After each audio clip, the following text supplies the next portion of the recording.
ẹ kálẹ́ o ẹ sì kú dédé àsìkò yìí láti ìkànnì BGI TV bàbá gbàgede ìmọ̀ TV olúwatóbilọ́ba fásùgbà lóníròyìn ṣáájú ẹ kọ́kọ́ gbọ́ àwọn kókó tí ń bẹ nínú ìròyìn àgbáyé wa fún ti dédé àkókò yìí. pásítọ̀ kan ni wọ́n fẹ̀sùn kàn pé ó fi ipá lájọṣepọ̀ pẹ̀lú aboyún olóṣù 5 nínú.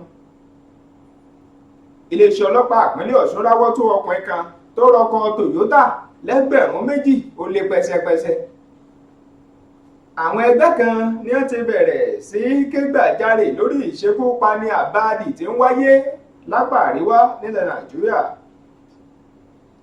àwọn ẹgbẹ́ kan náà lápá àríwá ni wọ́n tún bẹ̀rẹ̀ sí bẹnu àtẹ́ lu ìṣekúpani àti ìjínigbé tí wọ́n sì ń ṣàpèjúwe ẹ̀ gẹ́gẹ́ bíi pé ìjọba ti kùnà. àwọn agbébọn tí wọ́n jí pásítọ̀ ìjọ ECWA gbé wọ́n tún ti ṣekú pa á o. àwọn ọmọ orílẹ̀-èdè Nàìjíríà 82 tí wọ́n fò fẹ̀rẹ̀ kú ò látàrí bí wọ́n ti gba ìwé ìlọ kẹ́kọ̀ọ́ ọ̀fẹ́ nílẹ̀ Russia ti balẹ̀ sílẹ̀ Russia báyìí. orílẹ̀-èdè Ghana ṣetán láti bẹ̀rẹ̀ sí wọn fáwọn arìnrìn-àjò lábẹ́rẹ́ COVID-19.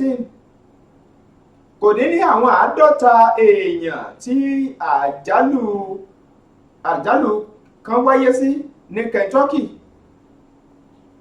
ikọ̀ ẹgbẹ́ agbábọ́ọ̀lù Brentford àti Watford jọ wákò Dennis ó padà láwọn èèwò. ìròyìn ọ̀hún rèé lẹ́kùnrẹ́rẹ́. ìlú mọ̀ọ́ká agbóhùnsáfẹ́fẹ́ tó tún jẹ́ pásítọ̀ nílé ìjọsìn Celestial Church kan ní ìpínlẹ̀ Ondo ní ọwọ́ ọlọ́pàá ti bàbá yìí pẹ̀lú ẹ̀sùn pé ó fipá lájọṣepọ̀ pẹ̀lú aboyún tó ní oyún oṣù 5 nínú. pásítọ̀ ọ̀hún ni wọ́n ń pe orúkọ ẹ̀ ní Gbénga Fìlání, eléyìí tí wọ́n ní ó fipá lájọṣepọ̀ pẹ̀lú ọmọ ọdún 19 tó jẹ́ pé lóyún oṣù 5 nínú nílé ìjọsìn rẹ̀ lásìkò tó ní òun ṣàdúrà fún bẹ́ẹ̀ lòun tún ń ṣiṣẹ́ ìtúsílẹ̀ fún Fìlání. ó ní ó jẹ́ agbóhùnsáfẹ́fẹ́ tí máa ń ṣètò kan tí wọ́n ń pè ní Òwúyẹ́ nípínlẹ̀ Ondo, léyìí tí wọ́n fẹ̀sùn kàn wípé ń ṣe ló fi nǹkan ọmọkùnrin ẹ̀ tó fi pa kínní òróró kan tó sì wá fi lájọṣepọ̀ pẹ̀lú aboyún yìí. lẹ́yìn ọ̀rẹ́yìn tí aboyún ọ̀hún sọ pé òun bẹ̀rẹ̀ sí rí àwọn àmì ibú kan tí ń fẹ́ máa farahàn tó sì wá torí ẹ̀ lọ fi ẹjọ́ tó iléeṣẹ́ ọlọ́pàá létí. iléeṣẹ́ ọlọ́pàá ni wọ́n ti wá ráwọ́ tó agbóhùnsáfẹ́fẹ́ ọ̀hún tó pe rẹ̀ ní pásítọ̀ lọ́wọ́ kan náà tí wọ́n sì ti gbé lọ sí ẹ̀ka ìfimúfínlẹ̀ eléyìí tí wọ́n ti bẹ̀rẹ̀ sí tún ní ṣèwádìí lọ́wọ́ wájú kí wọ́n lè mọ ibi ọ̀rọ̀ dé dúró. alukoro fún iléeṣẹ́ ọlọ́pàá nípínlẹ̀ Ondo DSP Fúnmiláyọ̀ Dùnámì òun ló fìdí ìṣẹ̀lẹ̀ ọ̀hún múlẹ̀ pé lóòótọ́ òun ni ó wáyé.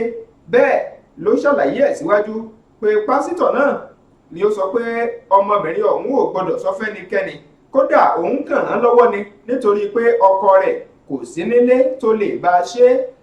látàrí bó ṣe ní ọmọ ọ̀hún kò dúró dáadáa tó nínú ẹ̀, àmọ́ nípa lílo ìlànà tó ń lò nìkan ló lè mú kọ́mọ ó dúore níkùn àbóyún ọ̀hún.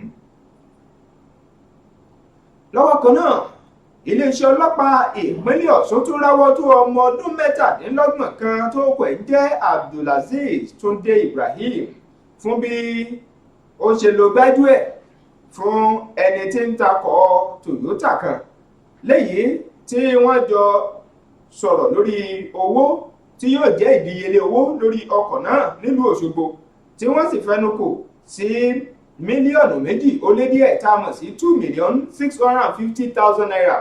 àmọ́ nígbà tí Túndé Ibrahim tí ó fi owó sọwọ́ sínú àpò àsùnwọ̀n tí ó fẹ́ rọkọ̀ lọ́wọ́ ẹ̀, ó fi $2,000 ó lé díẹ̀ síbẹ̀, ìyẹn 2,650 naira ló san. kọmíṣánná fún iléeṣẹ́ ọlọ́pàá nípínlẹ̀ Ọ̀ṣun Ọláwálé Ọlọ́kọ̀dé ó ní ó fi ọ̀rọ̀ yìí léde fóníròyìn wípé ọwọ́ ti padà bá ọkùnrin ọ̀hún lẹ́yìn ìgbà tó di pé ẹni tó ta ọkọ̀ Kazeem Ògúnjọbí ó wá fọ̀rọ̀ tó iléeṣẹ́ ọlọ́pàá létí léyìí tí wọ́n sì bẹ̀rẹ̀ sí múṣẹ́ ṣe nígbẹ̀yìn tí wọ́n kàn sílé ẹ̀ tó sì padà mú wọn lọ sí ibi tó ti ń tún ọkọ̀ náà kùn kó lè di lílò fún tán. Olókọ̀dé olówó ṣàlàyé pé ọwọ́ ti bà á léyìí tí ọ̀rọ̀ náà sì ti dèyí tí wọ́n ń gbé lọ sí iwájú ilé ẹjọ́ tí ilé ẹjọ́ yóò sì máa sọ ibi ọ̀rọ̀ bá tún kù sí tí wọ́n bá yàrá já lórí ẹ̀. Ẹ̀wẹ̀ àwọn ẹgbẹ́ kan lápá àríwá orílẹ̀-èdè Nàìjíríà tó jẹ́ ti tàwọn ọ̀dọ́ ó ní wọ́n ti bẹ̀rẹ̀ sí ké gbàjarè sóde lórí bí wọ́n ti ń sọ pé ìfinilápè pọ̀ fún ìmẹ́ ètò ààbò eléyìí tó ń gbẹ̀mí àwọn èèyàn tó ń ti dúkìá lágbègbè ọ̀dọ̀ wọn. Àwọn olùfẹ̀hónúhàn náà ó ní wọ́n ti bẹ̀rẹ̀ sí ní ké gbàjarè sóde síjọba láti tètè múṣẹ́ ṣe pàápàá jùlọ lórí irú àkọlù kan tó wáyé láìpẹ́ yìí tó mẹ́mí èèyàn tó ju 40 lọ tí wọ́n jẹ́ arìnrìn-àjò ní agbègbè abúlé Gindambawa ní ìpínlẹ̀ Sokoto látọwọ́ àwọn agbésùnmọ̀mí. Adarí ẹgbẹ́ náà Zainab Ahmed ó ní ó bẹ̀rẹ̀ sí fọhùn sóde fóníròyìn lórí ìmẹ́ ètò ààbò àti ìṣekúpani lọ́lọ́kan-ò-jọ̀kan. Ó wá ṣàlàyé sí wípé ìṣekúpani ó ti tó gẹ́ ọmọ Léfì léyìí táwọn fi ń ké sí ààrẹ Muhammadu Buhari àti àwọn ìjọba láti tètè gbégbésẹ̀ lápapọ̀ kí wọ́n sì yí ìmẹ́ ètò ààbò dànù kí wọ́n sì tún ṣe bẹ́ẹ̀ yìí lágbo dà sínú. Lọ́wọ́ kan náà ẹ̀wẹ̀ ẹgbẹ́ kan tó jẹ́ ti àparapọ̀ ti igun apá àríwá nílẹ̀ Nàìjíríà ni wọ́n ti tún fọ̀ sóde tí wọ́n sì ń bẹnu àtẹ́lu ìṣekúpani látọwọ́ àwọn agbésùnmọ̀mí nílẹ̀ yìí léyìí tí wọ́n rí gẹ́gẹ́ bí ìjákulẹ̀ ńláńlá tíjọba ti ní tó fi mọ́ ìjọba àpapọ̀ àtàwọn ìjọba ìpínlẹ̀ lórí bí ẹ̀mí àti dúkìá bó ṣe túbọ̀ ń ṣòfò sí lóòrèkóòrè. Bákan náà ni wọ́n tún mẹ́nu bà ìwà ìṣekúpani tó wáyé ní agbègbè Agwambawa ní Sabon Birni ní ìpínlẹ̀ Sokoto léyìí tó mẹ́mí èèyàn tó jẹ́ 17 lọ látọwọ́ àwọn agbésùnmọ̀mí ISWAP àti àwọn agbébọn eléyìí tó ń wáyé léraléra pàápàá jùlọ lọ́pọ̀pọ̀nà Àbújá sí Kaduna léyìí tí wọ́n rí bí ohun tó kù díẹ̀ káàtó. Agbẹnusọ ẹgbẹ́ náà Abdulaziz Sulaiman òun ló ṣàlàyé èyí fóníròyìn nílùú Àbújá tó sì ń sọ pé ṣíṣekúpa àwọn mọ̀lẹ́bí àwọn ọ̀rẹ́ àwọn ọkùnrin obìnrin àtọmọdé òun ló tó gẹ́ táwọn ń ké gbàjarè fúnjọba láti wá já mi lórí ẹ̀ kí wọ́n lè rí dájú pé èyí ò túbọ̀ máa ràn nítorí èyí tí ń ṣàfihàn pé ilẹ̀ Nàìjíríà ó ti wá kùnà tán po. Lọ́wọ́ kan náà àwọn agbébọn tó jí àlùfáà kan gbé tó pẹ̀ jẹ́ Dáúdà Bàtúrè tó jẹ́ pásítọ̀ ìjọ ECWA ní Nàríyá ní ìpínlẹ̀ Kaduna ó ní wọ́n ti ṣàlàyé pé wọ́n ti padà ṣekú pa ẹni tó jẹ́ ààrẹ fún ti ẹgbẹ́ àwọn ẹlẹ́sìn Kristẹni ní agbègbè náà ẹni tí í ṣe Joseph John Ayag ló wá ṣàlàyé ọ̀rọ̀ fún oníròyìn wípé lóòótọ́ ni wọ́n ti padà ṣekú pa pásítọ̀ Dáúdà Bàtúrè eléyìí tí wọ́n ti jí gbé ní ọjọ́ 8 oṣù kọkànlá ọdún 2021 látọwọ́ àwọn agbébọn nínú oko rẹ̀ tó wà. Lẹ́yìn náà ni wọ́n padà ń béèrè fún owó ìtúnisílẹ̀ léyìí tí ìyàwó ẹ̀ padà wọ owó ọ̀hún kan tó sì padà lọ kó fún wọn àmọ́ tí wọ́n tún padà jí ìyàwó ẹ̀ gbé pẹ̀lú ẹ̀. Lẹ́yìn ìgbà díẹ̀ wọ́n padà tú ìyàwó ẹ̀ sílẹ̀ lọ́jọ́ 22 oṣù kọkànlá ọdún yìí. Kò pẹ́ èyí ni ìròyìn wá fi léde wípé wọ́n ti padà ṣekú pa pásítọ̀ náà. Ìròyìn ilẹ̀ òkèèrè àwọn ọmọ orílẹ̀-èdè Nàìjíríà 82 eléyìí tí wọ́n fún ní àǹfààní ẹ̀kọ́ ọ̀fẹ́ òun ni wọ́n ti balẹ̀ bàgẹ́ sí Russia báyìí gẹ́gẹ́ bí ilé aṣojú ilẹ̀ Nàìjíríà tí ń bẹ ní Moscow bó ṣe fi léde. Wọ́n ní àwọn akẹ́kọ̀ọ́ ọ̀hún ló jẹ́ ìṣíkejì fọ́dún 2020-2021 eléyìí tí wọ́n máa láǹfààní nínú ètò ẹ̀kọ́ ọ̀fẹ́ nínú ìbáṣepọ̀ ilẹ̀ Russia àti Nàìjíríà gẹ́gẹ́ bí àdéhùn tí ń bẹ́lẹ̀.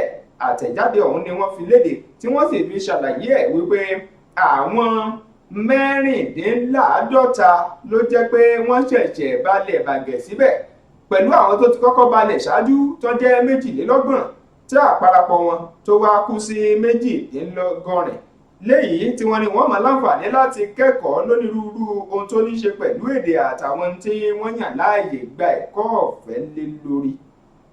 ìròyìn ilẹ̀ òkèèrè bákan náà,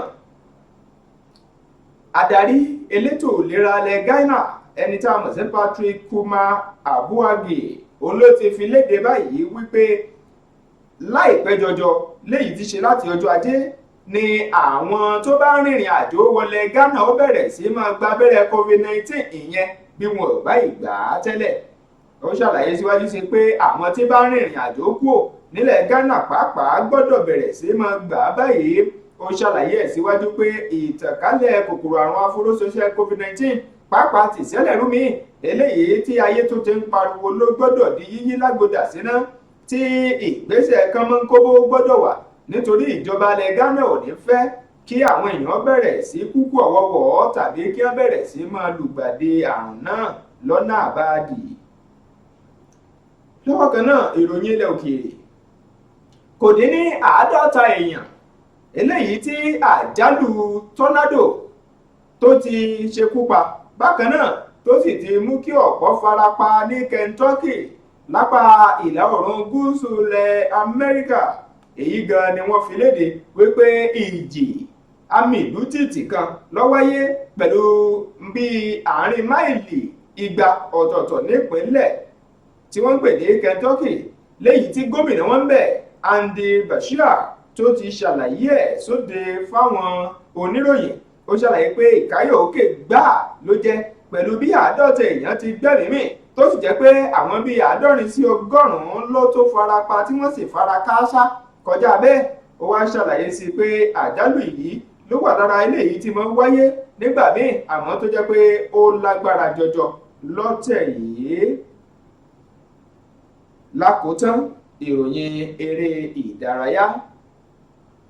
Akọ́nimọ̀ọ́gbá fún ẹgbẹ́ agbábọ́ọ̀lù Watford Claudio Ranieri ó ní ó ti ṣàlàyé wípé ìmínilògbòlògbò tó wáyé pẹ̀lú bí ikọ̀ ẹgbẹ́ agbábọ́ọ̀lù wọn bó ti ṣe fìdí rẹmi sọ́wọ́ Brentford pẹ̀lú àmì ayò 2-1 lánàá ló jẹ́ pé àwọn gbọ́dọ̀ túbọ̀ múra kánkán nítorí bí wọ́n ti padà já wá sílẹ̀ pẹ̀lú níní àmì 6 eléyìí tó yẹ kí wọ́n tó fi dá múṣemúṣe sí i làwọn yóò gbéra láti ṣe báyìí nínú ìdíje míì eléyìí tó ń bọ̀ lọ́wọ́ wájú. Èyí lópin ìròyìn àgbáyé wa fún ti déédéé àákò yìí. Kí tó máa lọ, ẹgbọ́n àkókò náà lẹ́ẹ̀kan sí. Mo kà á fún yín o wípé pásítọ̀ kan nípínlẹ̀ Ondo fipá lájọṣepọ̀ pẹ̀lú aboyún tó ti lóyún oṣù 5 nínú látàrí pé òun fẹ́ ṣe ìdáǹdè fún. Lọ́wọ́ kan náà, ẹ tún rí gbọ́ wípé iléeṣẹ́ ọlọ́pàá ìpínlẹ̀ Ọ̀ṣun ráwọ́ tó ọkùnrin kan tó ra ọkọ̀ Toyota Camry kan ní 2,200 ó lé pẹ́sẹ́pẹ́sẹ́ o.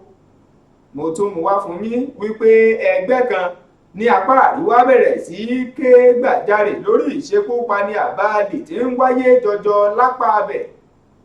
Lọ́wọ́ kan náà, ẹ tún rí gbọ́ wípé àparapọ̀ ẹgbẹ́ míì lápá àríwá ni wọ́n tún ké gbàjarè lórí ìṣekúpani àti ìjínigbé, bẹ́ẹ̀ ni wọ́n ń dẹ́bi irú ìjọba pé ìjọba ti kùnà. Lọ́wọ́ kan náà, àwọn agbébọn wọ́n jí pásítọ̀ ECWA kan gbé, lọ́wọ́ kan náà wọ́n ti padà tún ṣekú pa á o. Ẹ̀rí gbọ́ wípé àwọn ọmọ orílẹ̀-èdè Nàìjíríà kan tí wọ́n láǹfààní ẹ̀kọ́ ọ̀fẹ́ ti balẹ̀ sílẹ̀ Russia báyìí. Ẹ tún rí gbọ́ wípé ilẹ̀ Ghana ṣetán láti máa fún àwọn ọmọ orílẹ̀-èdè wọn àti àwọn tí bá rìnrìn àjò ń bẹ̀ lábẹ́rẹ́ COVID-19. Ẹ tún rí gbọ́ pé àjálù ńlá kan wáyé ní Kentucky nílẹ̀ Amẹ́ríkà léyìí tó mẹ́mí èèyàn 50 lọ. Mo tún mú wá fún yín wípé ikọ̀ ẹgbẹ́ agbábọ́ọ̀lù Brentford àti Watford jọ wọ́kò léyìí tí ikọ̀ ẹgbẹ́ agbábọ́ọ̀lù Watford tí wọ́n sì fìdí rẹmi sọ́wọ́ wọn báyìí.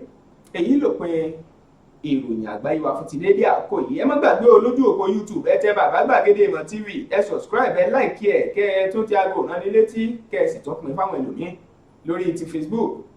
Ẹ tẹ Gbàgede Ìmọ̀ with Aláwìyé Adébáyọ̀ lórí ti Instagram ẹ tẹ gbàgede ìmọ̀ _22. ẹ̀rọ ìbánisọ̀rọ̀ tó ń lọ lọ́wọ́ ìsàlẹ̀ gan lẹ́tẹ̀ tẹ́ fi máa kàn sí yàrá ìpolongo ọjà wa lọ́nà rọrùn tí ò sì ní gajara lọ. Olúwatóbilọ́ba Fásùgbà lọ́kàròyìn ẹ ṣeun o, ó dìgbà kan náà.